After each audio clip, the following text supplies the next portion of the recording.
ঊনবিংশ শতাব্দীর এক পদার্থবিদ, যিনি পরীক্ষাগারে সামান্য ভুল থেকে আবিষ্কার করেন এক বিস্ময়।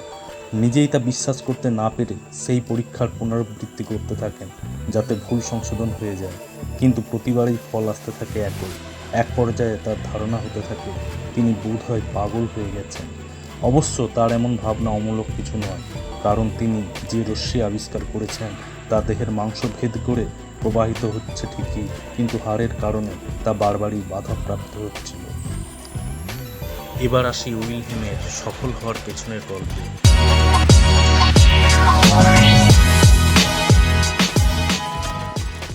একদিন উইলহেম গবেষণা করছিলেন একটি বায়ুশূন্য টিউব নিয়ে।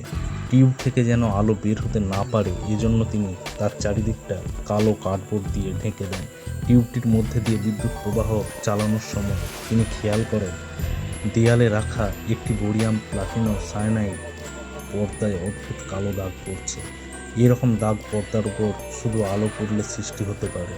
কালো কার্ডবোর্ড দিয়ে ঢাকা টিউব থেকে আলো বেরিয়ে আসার কোনো উপায় ছিল না। তাই এই আলো কোত্থেকে আসছে তা খুঁজে বের করার চেষ্টা করেন তিনি। পরীক্ষা নিরীক্ষা করার পর উইলহেম নিশ্চিত হন টিউবটির ভেতর থেকেই কোনো একটি অদৃশ্য আলো বেরিয়ে আসছে। অবাক হয়ে তিনি তার স্ত্রীকে ডেকে বললেন পর্দার সামনে হাত মেলে ধরতে।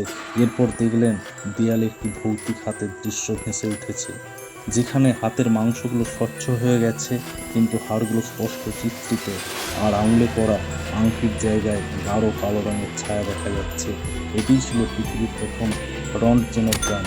উইলহেম নিজেও বুঝতে পারলেন তিনি একটা গুরুত্বপূর্ণ রশ্মি আবিষ্কার করে ফেলেছেন, যে অজ্ঞাত রশ্মির নাম এক্স রে। উইলহেম আবিষ্কৃত এক্স রেতে সবচেয়ে বেশি উপকৃত হয়েছে চিকিৎসা বিজ্ঞান। রোগ নির্ণয়ের ক্ষেত্রে এক্স রে যুগান্তকারী পরিবর্তন এনেছে। প্রযুক্তির উন্নতির সঙ্গে সঙ্গে এক্স রের ব্যবহারের ক্ষেত্রও বেড়েছে।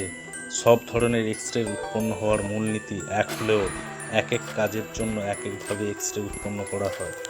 1895 সালে বিজ্ঞানী উইলহেম যেভাবে বায়ুশূন্য টিউবে বিদ্যুৎ প্রবাহের মাধ্যমে এক্স রে উৎপন্ন করেন, 127 বছর পর আজও একইভাবে এক্স রে উৎপন্ন করা হয়।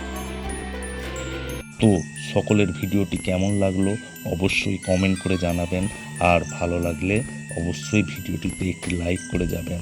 ভালো থাকুন, সুস্থ থাকুন, ধন্যবাদ।